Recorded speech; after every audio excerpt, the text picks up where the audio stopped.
On the cold night of November 14, 2023, in a small rural town in Kansas, the fields stretched endlessly under a darkening sky, and dirt roads swallowed the last traces of daylight. Here lived Emily Carter, a 30-year-old schoolteacher who had moved from the city 2 years earlier to teach in a remote country school. It was a place where life moved slowly, where neighbors knew each other's business, and secrets never stayed hidden for long. But that night, one secret would vanish into the dark forever. Emily's home was modest, a gift from an aging farmer named Henry Wells, who had offered it to her to be closer to the school. On the morning of November 15th, Emily didn't show up for her first class. This was not like her. The principal went to check on her. No answer at the door. When they stepped inside, the air froze in their lungs. Emily sat on a chair in her living room, head tilted, eyes wide open, deep marks circling her neck. No signs of a struggle. No forced entry. Cash and jewelry untouched. Whoever had done this hadn't come for money. Detective Jonathan Miller, the county homicide investigator, began connecting the dots. His first suspect was Mark Jones, a fellow teacher known for his unwanted attention toward Emily.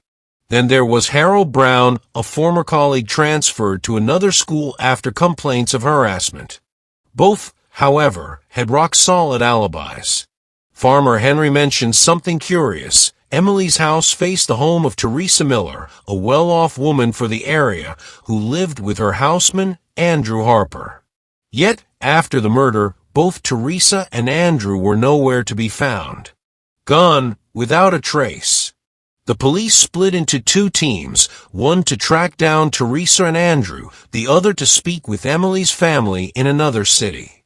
That's where another name surfaced, Richard Carter, Emily's older brother, with whom she had long-standing disputes over their family inheritance.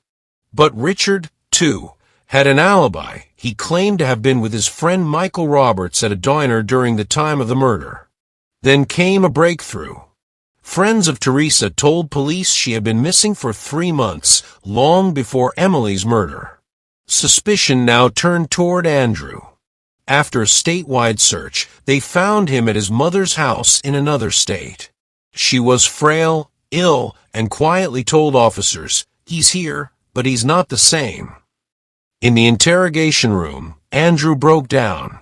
He admitted to killing Teresa for financial gain, burying her inside a concrete barrel in her basement. But he swore he had nothing to do with Emily's death.